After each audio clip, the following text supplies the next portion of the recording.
Hello students, welcome to our channel. आज हम 10th class के 4th चैप्टर का यानी कि जो एग्रीकल्चर है उसका 3rd पार्ट करने जा रहे हैं। Let's get start. Technological and institutional reforms यानी कि प्रौद्योगिकी और संस्थागत सुधार। It was mention in the previous pages and agriculture has been practised in India on for thousands of years. Sustained uses of land without compatible techno institutional change have hindered the pace of agriculture developments. In spite of development of source of irrigations, most of the farmers in large part of the country still depends upon monsoon and natural fertility in order to carry on their agriculture. For a growing populations, this poses a serious challenge. Agriculture, which provides livelihood for more than 60% of its population, needs some serious technical and institutional reforms. Thus, cultivations, consolidations of holdings, cooperation, abolitions of zamindari, etc., were given priority to bring about institutional reforms in the country after independence. Land reforms was the main focus of our first 5-year plans. The right of inheritance had already led to fragmentations of land holding, necessitating consolidation of holdings. देखिए इसमें क्या बताया है कि भारत में जो है कृषि हजारों वर्ष से की जा रही है और प्रौद्योगिकी और संस्थागत परिवर्तन के अभाव में लगातार जो है भूमि संसाधन के प्रयोग से कृषि का विकास रुक गया है। ठीक है, और इसकी गति बहुत ही धीमी हो गई है। सिंचाई के साधनों का विकास होने के बावजूद भी देश के एक बहुत बड़े भाग में अभी भी जो है किसान खेती बाड़ी के लिए मानसून और भूमि की प्राकृतिक उर्वरता पर निर्भर करते हैं। बढ़ती हुई जनसंख्या के लिए एक बहुत ही महत्वपूर्ण चुनौती है। देखिए इसमें 60% से भी अधिक लोगों को आजीविका प्रदान करने वाली कृषि में कुछ तकनीकी और संस्थागत सुधार लाने की जरूरत है। आज़ादी के बाद देश में संस्थागत सुधार करने के लिए जोतों की चकबंदी, सहकारिता और जमींदारी समाप्त करने को प्राथमिकता दी गई है। प्रथम पंचवर्षीय योजना में भूमि सुधार इसका मुख्य लक्ष्य था। भूमि पर जो है अधिकार के कारण यह टुकड़ों में बढ़ती जा रही थी और इसकी चकबंदी करना बहुत ही जरूरी था। ठीक है, The law of land reforms were enacted, but the law of implementation was lacking or lukewarm.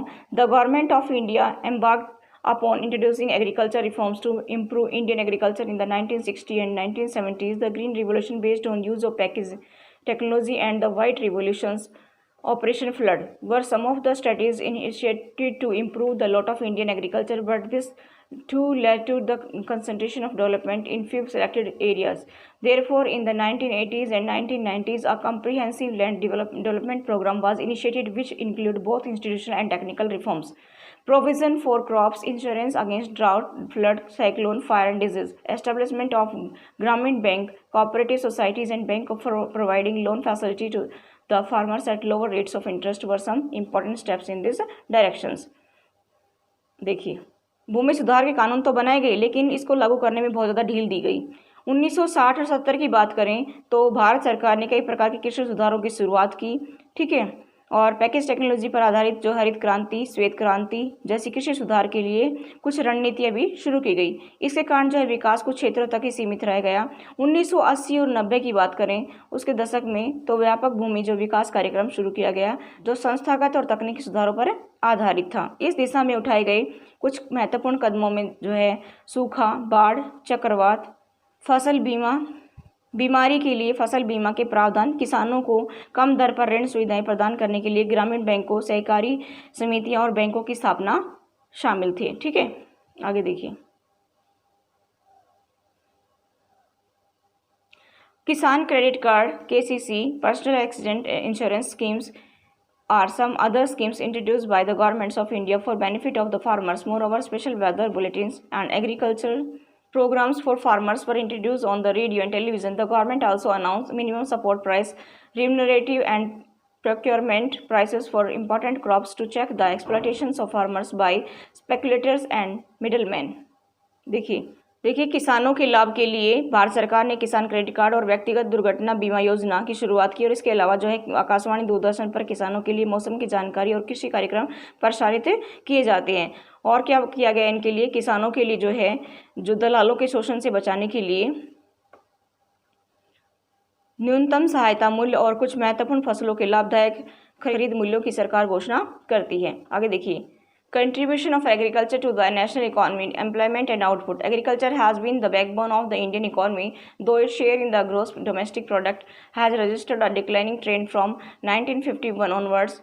In 2010-11, about 52% of the total workforce was employed by the farm sectors, which makes more than half of the Indian population depend on agriculture for sustenance.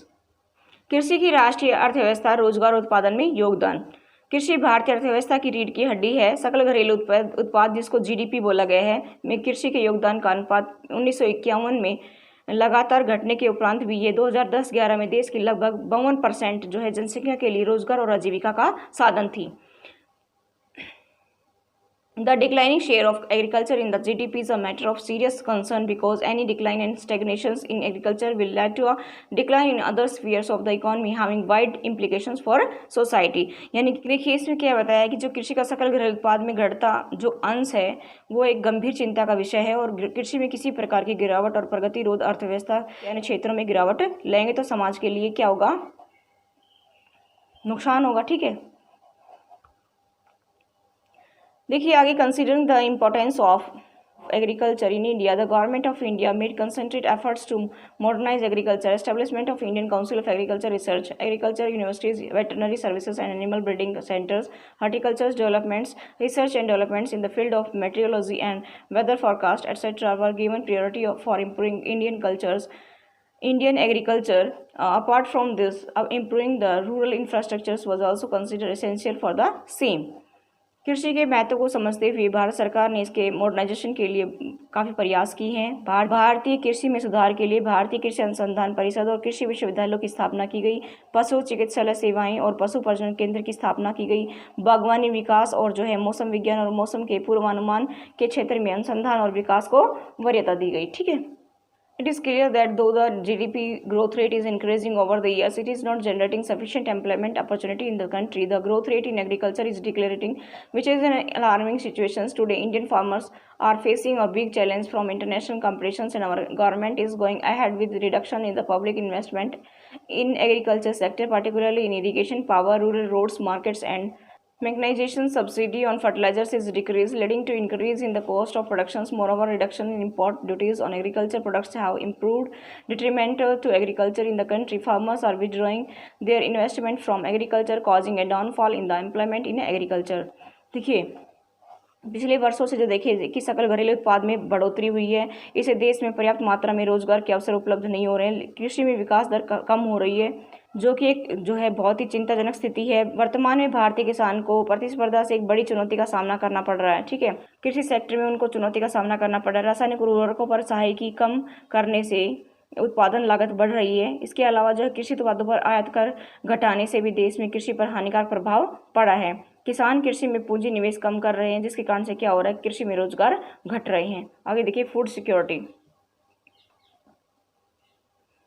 I hope आपको clear हो रहा होगा। ठीक है, food security में देखिए खाद्य सुरक्षा। ठीक है, you know that food is a basic need and every citizen of the country should have access to the food which provides minimum nutrition levels. If any segments of our population does not have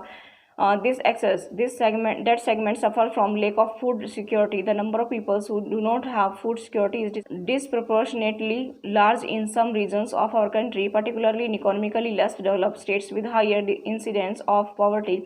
The remote areas of the country are more prone to natural disaster and uncertain food supply. In order to ensure availability of food to all sections of society, our government carefully designed a national food security system. It consists of two components, buffer stock and public distribution system, जिसको PDS बोलते हैं। ठीक है, देखिए खाद्य सुरक्षा में क्या बताया है कि भोजन जो है एक आधारभूत आवश्यकता है और देश के प्रत्येक नागरिक को ऐसा भोजन मिलना चाहिए जो न्यूनतम पोषण प्रदान करे। हम देखिए हमारी जनसंख्या में से अगर किसी को भी जो है खाद्य यानी कि जो खाना उपलब्ध नहीं होता है तो वो खाद्य सुरक्षा से वंचित है। हमारे देश में ही कुछ प्रदेशों में यानी कि आर्थिक दृष्टि से कम विकसित राज्यों में जहाँ ज़्यादा गरीबी है वहाँ उन लोगों का अनुपात अधिक है जिनमें खाद्य सुरक्षा प्राप्त नहीं है। ठीक है, देश के दूर क्षेत्रों की बात करें तो प्राकृतिक आपदाओं और अनिश्चित खाद्य आपूर्ति की अधिक संभावना होती है। समाज के सभी वर्गों को खाद्य उपलब्धता सुनिश्चित कराने के लिए सरकार जो है सावधानीपूर्वक राष्ट्रीय खाद्य सुरक्षा प्रणाली की रचना उसने की है। ठीक है, और इसमें दो घटक हैं, एक तो है बफर स्टॉक, दूसरा है सार्वजनिक वितरण प्रणाली जिसको PDS बोलते हैं, पब्लिक डिस्ट्रीब्यूशन सिस्टम। ठीक है, आगे देखिए, As you know, PDS is a program which provides food grains and other essential commodities at subsidized price in rural, subsidized prices in rural and urban areas. देखिए, जैसा कि आप जानते हैं कि बेस सार्वजनिक वितरण प्रणाली कार्यक्रम है जो ग्रामीण नगरीय क्षेत्रों में खाद्य पदार्थ और जो है दूसरी आवश्यक वस्तुएं सस्ती दरों पर उपलब्ध कराती है. India's food security policy has a primary objective to ensure availability of food grains to the common peoples at an affordable price. It has enabled the poor to have access to food. The focus of the policy is on growth in agriculture productions and on fixing the support price for procurement of wheat and rice to maintain their stocks. Food Corporation of India is responsible for procuring the stock food grains, whereas distributions is ensured by the public distribution system. ठीक है, भारत की सुरक्षा नीति का जो है प्राथमिक उद्देश्य क्या है कि लोगों को इतनी जो है कीमत पर खाद्यान्न उपलब्ध करवाना ताकि वो उसको खरीद सकें. ठीक है, निर्धन जो है भोजन प्राप्त करने में समर्थ हो सकें. और इस नीति का केंद्र कृषि उत्पादन में वृद्धि और भंडारों को बनाए रखने के लिए चावल गेहूं को अधिक प्राप्ति के लिए समर्थन मूल्य को निर्धारित करता है. ठीक है, खाद्यान्नों की अधिक प्राप्ति और भंडारण की व्यवस्था फूड कॉरपोरेशन ऑफ इंडिया करती है, जबकि इसके वितरण को सार्वजनिक वितरण प्रणाली सुनिश्चित करती है. आगे देखिए, FCI procure food grains from the farmers at the government announced minimum support price. The government used to provide subsidies on agriculture inputs such as fertilizers, power and water. These subsidies have now reached unsustainable levels and have also led to large-scale inefficiencies in the use of these scarce input.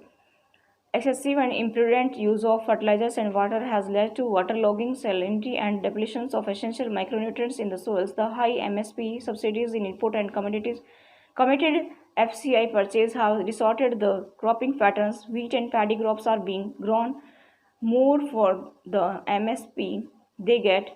Punjab and Haryana are foremost examples. This has also created a serious imbalance in intercrop parties. यानी भारतीय खाद्य निगम सरकार द्वारा घोषित न्यूनतम समर्थन मूल्य पर जो है किसानों से खाद्यान्न प्राप्त करती है और जो है सरकार जो है उर्वरक, ऊर्जा, जल जैसे कृषि निवेशों पर जो है सब्सिडी उपलब्ध कराती है. इन सब्सिडियों का जो है बोझ उठाना जो है असहनीय हो रहा है और इन दुर्लभ निवेशों का बड़े पैमाने पर दुरुपयोग भी हो रहा है. ठीक है, जल और उर्वरकों के अधिक और अविवेकपूर्ण प्रयोग से क्या हो रहा है कि लवणता और सूक्ष्म पोषक तत्वों की कमी की समस्याएं पैदा हो रही है. ऊंचा न्यूनतम समर्थन मूल्य निवेशों में सहाय की और FCI द्वारा जो है शर्त खरीद ने शस्य प्रारूप को बिगाड़ दिया है. न्यूनतम समर्थन मूल्य उन्हें मिलता है कि गेहूं और चावल की अधिक फसलें उगाई जा रही हैं. पंजाब और हरियाणा इसके अग्रणी उदाहरण हैं. देखिए आगे, You already know that the consumers are divided into two categories, below poverty lines and above poverty lines, with the issue price being different for each category. However, this categorization is not perfect and a number of deserving poor have been excluded from the BPL category. Moreover, some of the so-called APL slip back to BPL because of the failure of even one crops and it is administratively difficult to accommodate such shift. यानी कि देखिए, जैसा कि जानते हैं कि भाई उपभोक्ताओं को दो भागों में बांटा गया, गरीबी रेखा से नीचे और गरीबी रेखा से ऊपर, जिसको बिलो पॉवर्टी लाइन और अबव पॉवर्टी लाइन कहते हैं. देखिए, प्रत्येक वर्ग के लिए कीमतें अलग अलग हैं. ये जो विभाजन है पूर्ण नहीं है. ठीक है, और क्योंकि इसमें अनेक जो हकदार गरीब लोग भी BPL वर्ग से बाहर हो गए हैं, कई APL श्रेणी के लोग एक फसल खराब होने से ही BPL श्रेणी में आ जाते हैं. ठीक है, और प्रशासकीय दृष्टि से ऐसे परिवर्तनों को समायोजित करना कठिन हो जाता है. आगे देखिए, इसमें Each district and block can be made self-sufficient in food grains production if government provides proper agriculture infrastructure, credit in leakage, and also encourage the use of latest techniques instead of concentrating only on rice or wheat. The food crops with the better growth potential in that particular area must be encouraged. Creations of necessary infrastructures like irrigation facilities, availability of electricity, etc. may also attract private investment in agriculture. देखिए, इसमें क्या बताया है. देखिए, यदि सरकार जो है कृषि जो है ऋणों की सुविधा उपलब्ध कराती है, नई प्रौद्योगिकी के प्रयोग को बढ़ावा देती है, प्रत्येक जिला और ब्लॉक को खाद्यान्न की पैदावार में आत्मनिर्भर बनाती है और केवल गेहूं और चावल पर ध्यान देने की अपेक्षा उस क्षेत्र में उगने वाली खाद्य फसलों को बढ़ावा दिया जाना चाहिए. ठीक है, बढ़ोतरी की बेहतर संभावनाएं हों. ठीक है, सिंचाई सुविधाएं और विद्युत उपलब्ध करवाने जैसे आवश्यक जो है अवसंरचना को बढ़ावा देने से कृषि में निजी पूंजी निवेश को बढ़ावा मिलेगा. ठीक है, सख्त पोषणीय आधार पर जो है खाद्यान्न उत्पादन में वृद्धि करना, अनाजों के व्यापार को बंधन से मुक्ति से भारी मात्रा में रोजगार पैदा होंगे और ग्रामीण क्षेत्रों में गरीबी भी कम होगी. There has been a gradual shift from cultivation of food crops to cultivation of fruits, vegetables, oilseeds and industrial crops. This has led to the reductions in net sown area under cereals and pulses. With the growing population of India, the declining food production puts a big question mark over the country's future food security. The competition for land between non-agriculture uses such as housing, etc., and agriculture has resulted in reduction in the net sown area. The productivity of land has started showing declining trends. Fertilizers, pesticides, and insecticides, which once showed dramatic results, are now being held responsible for degrading the soils. Periodic scarcity of water has led to the reduction in area under irrigation. Inefficient water management has led to water logging and salinity. देखिए क्या हो रहा है इसमें कि जैसे जैसे धीरे धीरे जो है फसलों की कृषि का स्थान जो है फलों, सब्जियों, तिलहनों और उद्योगों की फसलों की कृषि ने ले लिया है। ठीक, जहाँ पर अनाज और दालें बोई जाती थी उसका क्षेत्र कम होता जा रहा है और भारत की जो है बढ़ती जनसंख्या के साथ में जो है खाद्यान्न उत्पादन घटता जा रहा है। देश की भविष्य की खाद्य सुरक्षा पर प्रश्न चिन्ह लगाता है। भूमि के जो है गैर कृषि भू उपयोगों और कृषि के बीच बढ़ती भूमि की प्रतिस्पर्धा के कारण जो है बोए गए निवल क्षेत्र में कमी आती जा रही है। भूमि की उत्पादकता ने घटती प्रवृत्ति को दर्शाना शुरू कर दिए हैं। ठीक है, देखिए उर्वरक, कीटनाशी और जो कीटनाशी हैं इनसे क्या हो रहा है कि मिट्टी का निम्नीकरण होता जा रहा है। जल की कमी के कारण सिंचित क्षेत्र में कमी आई है और जल प्रबंधन से जो है जलाक्रांता और जो है लवण की समस्याएं खड़ी हो गई हैं। ठीक है,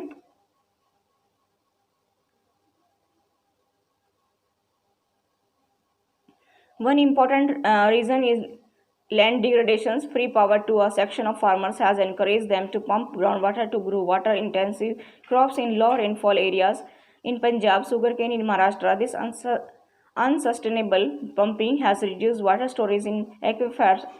Consequently, many wells and tube wells have run dry. This has pushes the marginal and small farmers out cultivation. देखिए कि एक जो महत्वपूर्ण कारण क्या है भूमि निम्नीकरण का, यानी कि डिग्रेडेशन का, लैंड डिग्रेडेशन का, कि किसानों को जो है मुफ्त बिजली उपलब्ध कराने के लिए, जल सघन फसलें उगाने के लिए अधिकतर जो लोग क्या करते हैं पंपों से जो है पानी निकालते हैं सिंचाई के लिए, और कम वर्षा वाले जो है क्षेत्रों जैसे पंजाब में चावल और महाराष्ट्र में गन्ने की खेती इसके एग्जाम्पल हैं। इससे जो है भूमिगत जल का जो भंडारण कम होता जा रहा है। ठीक है, कई कुएं और नलकूप सूख गए हैं। इससे क्या हुआ कि छोटे किसान कृषि छोड़ने पर मजबूर हो गए हैं। The big farmer with deeper tube wells still have water, but many other face a water crisis. Inadequate storage and marketing facilities also act as a disincentive to the farmers. Thus, the farmers are badly affected by the uncertainties of productions and market. They suffer from a double disadvantage as they pay high prices for inputs such as HYV, seeds, fertilizers, etc., but lack of bargaining power to fix prices in their favor. All the productions reaches the market simultaneously. The higher of the supply, the lower is the demand. This causes distress sale also. Therefore, there can be no food security without the security of the small farmers. बड़े किसानों को गहरी नलकूपों से पानी उपलब्ध हो जाता है। बहुत से दूसरे किसान हैं जल की कमी की समस्या का सामना कर रहे हैं। ठीक है, और जो है अपर्याप्त भंडारण सुविधाएं और बाजार के अभाव में जो किसान जो है हतोत्साहित हो रहे हैं। किसान उत्पादन और बाजार की अनियमितता से बहुत बुरी तरह से प्रभावित होते हैं। ठीक है, उनको बहुत ज़्यादा नुकसान उठाना पड़ता है। एक तो उन्हें कृषि लागतों जैसे उच्च पैदावार, बीज, उर्वरक के लिए अधिक दाम देने पड़ते हैं। दूसरी ओर जो खरीद मूल्य बढ़ाने के लिए संघर्ष करना पड़ता है। किसानों की जो पैदावार एक साथ मंडी में पहुंचती है, जिसके कारण क्या होता है कि खरीद मूल्य कम मिलता है। इन्हें मजबूरी में अपने उत्पाद बेचने पड़ते हैं। छोटे किसानों की सुरक्षा जो है बिना खाद्य सुरक्षा संभव नहीं है। अब देखिए आगे, impact of globalisation on agriculture. वैश्वीकरण का कृषि पर प्रभाव। Globalization is not a new phenomena. It was there at the time of colonizations in the 19th century when European traders came to India. At that time, too, Indian spices were exported to different countries of the world, and farmers of South India were encouraged to grow these crops. Till today, it is one of the important items of export from India. देखिए, वैश्वीकरण कोई नई घटना नहीं है। उपनिवेश काल में यही स्थिति मौजूद थी। 19वीं शताब्दी में जब यूरोपीय व्यापारी भारत आए तो उस समय भारतीय मसाले विश्व के विभिन्न देशों में निर्यात किए जाते थे और दक्षिण भारत में किसानों को इन फसलों को उगाने के लिए प्रोत्साहित किया जाता था। आज भी गरम मसाले भारत से निर्यात की जाने वाली मुख्य वस्तुओं में शामिल है। During the British period, cotton belts of India attracted the British, and ultimately cottons was exported to Britain as raw materials for their textile industries. Cotton textile industry in Manchester and Liverpool flourished due to the availability of good quality cottons from India. You have read about the Champaran movements which started in 1917 in Bihar. This was started because farmers of that regions were forced to grow indigo on their land because it was necessary for the textile industries which were located in Britain. They were unable to grow food grains to sustain their families. Most important line है चंपारण आंदोलन की, ये important line है, ठीक है, इसको बड़े ध्यान से पढ़ना है। देखिए, ब्रिटिश काल की बात हो रही है कि अंग्रेज व्यापारी भारत के कपास क्षेत्र की ओर आकर्षित हुए थे और भारतीय कपास को ब्रिटेन में सूती वस्त्र उद्योग के लिए कच्चे माल के रूप में निर्यात किया गया, ठीक है। मैनचेस्टर और लिवरपूल में सूती वस्त्र उद्योग भारत में पैदा होने वाली उत्तम किस्म की जो कपास की उपलब्धता पर फली फूली थी। देखिए, आपने जो है 1917 में बिहार में चंपारण आंदोलन के बारे में पढ़ा होगा, ठीक है। इसकी शुरुआत इसलिए हुई कि इस क्षेत्र के किसानों पर नील की खेती करने के लिए दबाव डाला गया था। नील ब्रिटेन के सूती वस्त्र उद्योग के लिए कच्चा माल था। ये किसान इसलिए भड़के क्योंकि उन्हें अपने उपभोग के लिए अनाज उगाने से मना कर दिया गया। और 1990 की बात आ रही है। देखिए, under globalisation particularly after 1990 the farmers in India have been expose to new challenge despite being an important producer of rice, cotton, rubber, tea, coffee, jute and spices. Our agriculture products are not able to compete with the developed countries because of the highly subsidized agriculture in those countries. देखिए, इसमें क्या बताया कि जो 1990 के बाद में वैश्वीकरण के तहत जो है भारतीय किसानों को नई नई चुनौतियों का सामना करना पड़ा था। चावल, कपास, रबड़, चाय, कॉफ़ी, जूट और मसालों का मुख्य उत्पादक जो है होने के कारण भारतीय कृषि विश्व के विकसित देशों में स्पर्धा करने में असमर्थ है, क्योंकि उन देशों में कृषि को अत्यधिक सहायकी यानी कि सब्सिडी दी जाती है, ठीक है। आगे देखिए, today Indian agriculture finds itself at the cross roads to make the agriculture successful and profitable. Proper thrust should be given to the improvements of the conditions of marginal and small farmers. The Green Revolution promised much, but today it's under controversies. It is being held that it has caused land degradations due to overuse of chemicals, drying aquifers, and vanishing biodiversity. The keywords today's gene revolutions, which include genetic engineer. देखिए, आज जो है भारतीय कृषि जो है दोहराई पर, क्रॉस रोड दोहराई पर है। भारतीय कृषि को लाभदायक बनाना है तो सीमांत और जो छोटे किसानों की स्थिति सुधारने पर जोर देना होगा। हरित क्रांति ने लंबा चौड़ा वादा किया, आज कई विवादों से वो घिरी हुई है, ठीक है। यह आरोप लगाया जाता रहा है कि जो हरित क्रांति के दौरान रसायनों के अधिक प्रयोग और जलवर्तों को सूखने और जैव विविधता विलुप्त होने के कारण क्या हुआ कि भूमि का डिग्रेडेशन हुआ है। आज जीन क्रांति संकेत शब्द है, ठीक है, जिसमें जेनेटिक इंजीनियरिंग सम्मिलित है। In fact, organic farming is much in vogue today because it is practiced without factory-made chemicals such as fertilizers and pesticides. Hence, it does not affect environments in a negative manner. It does not affect environment in a negative manner. देखिए, वास्तव में जो कार्बनिक कृषि का आज अधिक प्रचलन है क्योंकि वह उर्वरकों और कीटनाशकों जैसे कारखानों में निर्मित रसायनों के बिना भी की जाती है। पर्यावरण पर इसका नकारात्मक प्रभाव नहीं पड़ता है। A few economists think that Indian farmers have a bleak future if they continue growing food grains on the holding that grow smaller and smaller as the populations rises. India's rural population is about 600 million, which depends upon 250 million hectares of agriculture lands, an average of less than half a hectare per person.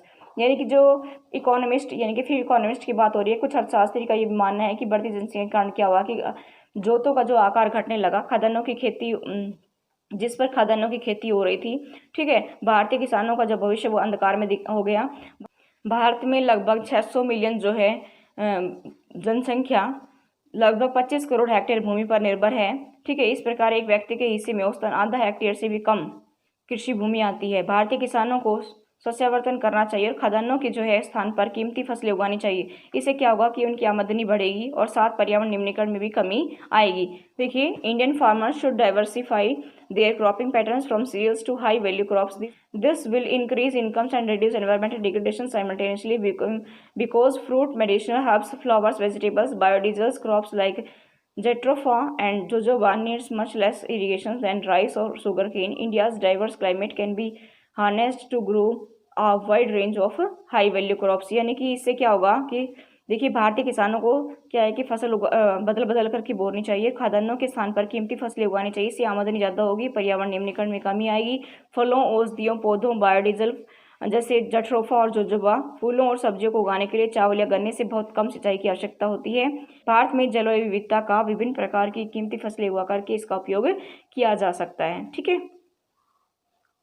That's all for today. Thank you. Have a nice day.